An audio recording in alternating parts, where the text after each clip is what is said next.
If you were one of these animals in the slaughterhouse or on one of these farms, what would you want you to do about this? What I want? Yeah. I've never thought about that perspective. That's cool. Agree or disagree with the sign? I disagree. It's okay to abuse. It's not okay to abuse animals at all. What is this about? Well, I'd like to ask you a few questions about totally. it. Awesome. What is it about animals that makes you feel like they shouldn't be abused? They're conscious beings. And people argue, like, on a scientific level whether they have feelings or not, but it's not really about that. It's a living being, and so we shouldn't treat any living being with any type of disrespect. And that goes down to animal testing, too, yeah. How do you feel when you watch animals suffer? That feels horrible. It feels like watching a friend get hurt. And it's really hard to watch somebody, like, abuse an animal because it makes you want to be violent towards the person, you know? It makes you angry as well? It makes you very angry. What industries do you think abuse animals? Probably way more than I even know about, to be honest with you. I know science community does. Yeah. I'm in some classes at MSU right now, and we hear about, like, the monkey lab. And we're not really supposed to know about it or what goes on in there, and there's a reason for that. So even colleges, universities, I know the beauty community is pretty bad with testing on animals and harming them and eventually just, like, killing them off. Yeah. So probably way more than I even want to know, to be honest. Yeah. Would you say that the dairy, the fish industry, for example, the leather industry, would you say that they abuse animals? Yes. Yeah. Yeah. There are literal factories full of cows being treated like they're objects. And again, that's a living being. It's not an object that you can just never give a life to. Like, some of these cows never see grass.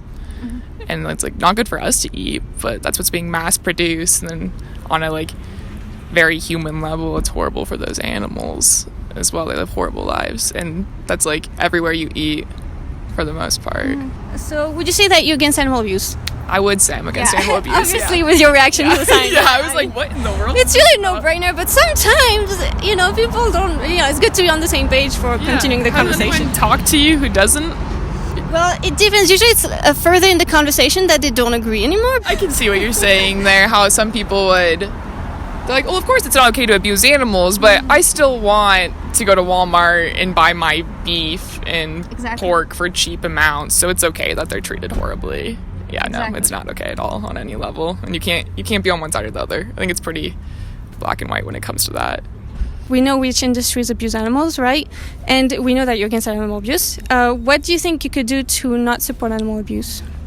Being a vegetarian is one thing. I feel like it's hard to do anything that feels like it's super important and big that's actually making a difference. That's one thing I've, like, put a lot of thought to throughout my life, is being more conscious with, like, the products I buy, where I shop, knowing what the businesses are about, where my money's going in the long run, where food is sourced from, are all things, but I don't know how much of a difference it makes. But I try to, on my, like, individual level, do those kind of things. I totally relate to that. I think a lot of people relate to that. Okay, so I just want to kind of let you know why I'm here, like, so that's not a hidden thing anymore.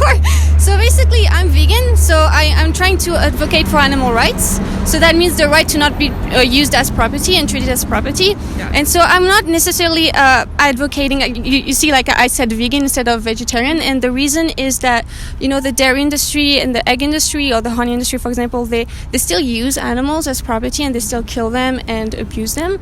And the thing you said about how it feels like what I do, the little things that I do as a consumer, doesn't feel like it does anything, right?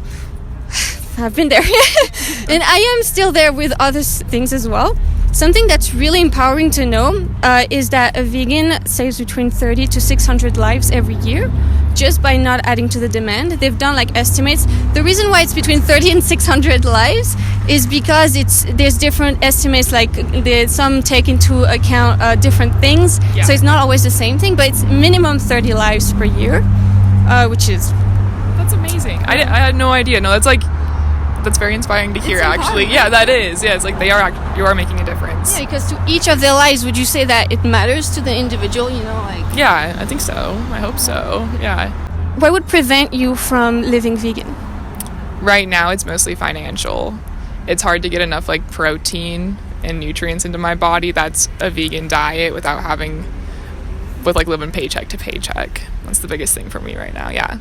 I've dreamt about the future where someday I can be, but not yet. A lot of people I talk to have this concern, and I definitely did have this concern before, like, really looking into that, veganism. And I mean, the plant-based diet. There's this big study that they've done in 150 countries around the world, and it shows that, especially in Western countries, it's 30% cheaper than other diets, plant-based diets.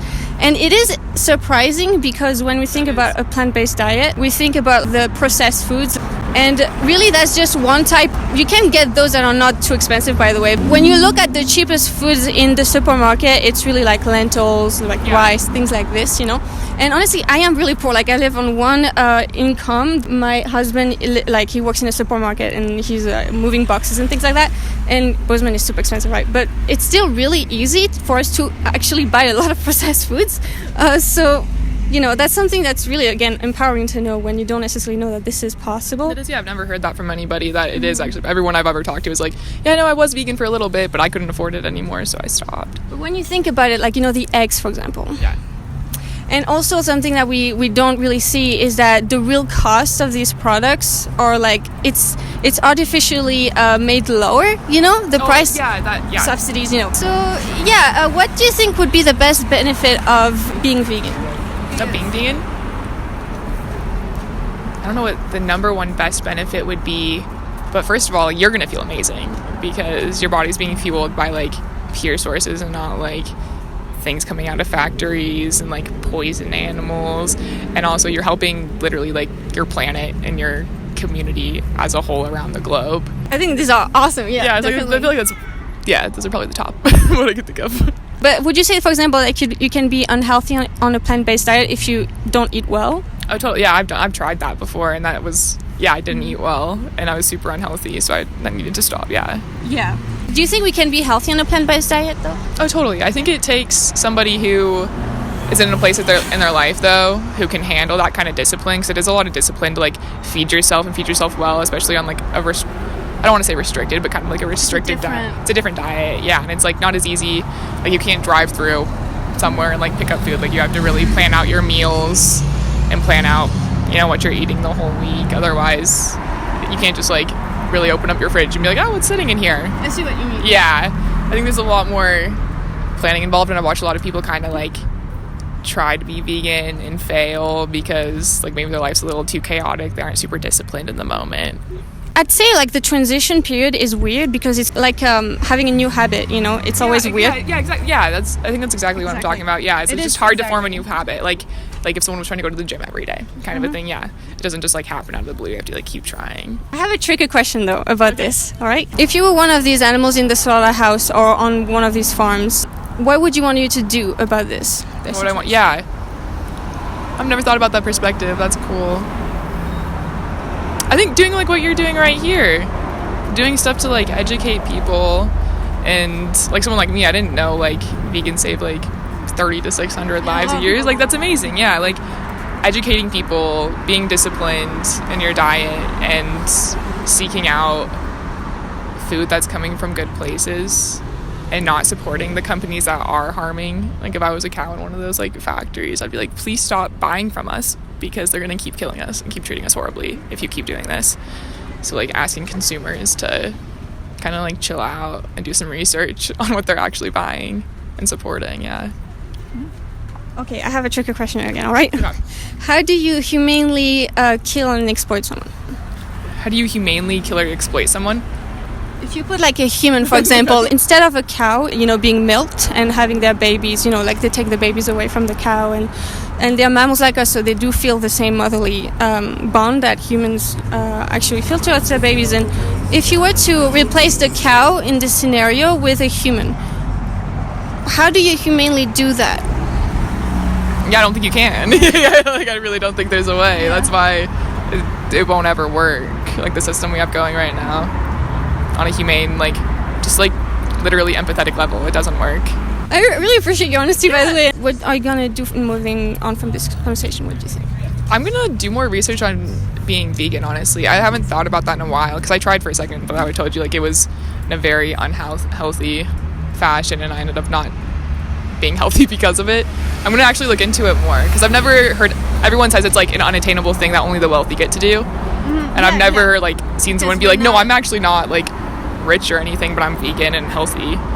So yeah, I'm gonna do some research on that. And that's awesome. That makes me very happy for the animals, but also something that's really cool to know, because like this is such a different lifestyle for a lot of people, and so it feels very hard to even begin, right? But honestly, the transition phase is a little weird, but when you know why you're doing it, which is like the animals being basically enslaved, really, when you think about it, and all these things, and the suffering, etc., it's so easy, you know? It's not that hard, like health-wise, to figure out how to do it. You just have to you need the basis of like, okay, what does like a plant-based plate look like when it's balanced? And honestly, when you get that right, which is really easy, honestly, it's, you know, it's just transitioning. It's kind of weird, but yeah. That's cool. No, I'm excited to look into that. I'm happy I ran into you. I learned a lot. And I'm excited to actually go, like, learn more about that kind of stuff, because I would love to actually be able to implement that into my life. I really appreciate you being so honest and so, like, empathetic. I can tell that you're really, like, cool, open-minded person, so I really appreciate it. I appreciate that. Thank you. Not all conversations go as smoothly. So I can imagine, especially here. Yeah. It's, and people love hunting and whatever, and it feels like a personal attack on them rather than like a conversation about our society. And I haven't been vegan my whole life, so I get it, you know. I'll give you a card with resources. Until you do go vegan, animals will be exploited and killed on your behalf. I mean, it is rough to say that, no, but it's true, though. It is unfortunately true. It is true. And I know that people like you, for example, are like gonna be the people who we can really count on to make this change for the animals, you know, and so I really appreciate you. Yeah, no, I appreciate you being out here. People need to know things. They need to hear the uncomfortable things. Like, I only became a vegetarian because in high school someone showed me a video of, like, chickens being ground up as babies, and that was, like, chicken nuggets, and I had no idea. Like, I'd never been taught about that, and so this is literally the only reason. So, like, we need people like you out here educating people and hopefully open ears to come hear it. Yeah. And the egg industry also does that, by the way. Yeah. It's really... It's, like, yeah, that's one area I learned. I'm glad I learned a lot about it, but it's sickening. Yeah, it is bittersweet to know the truth. Yeah, it is.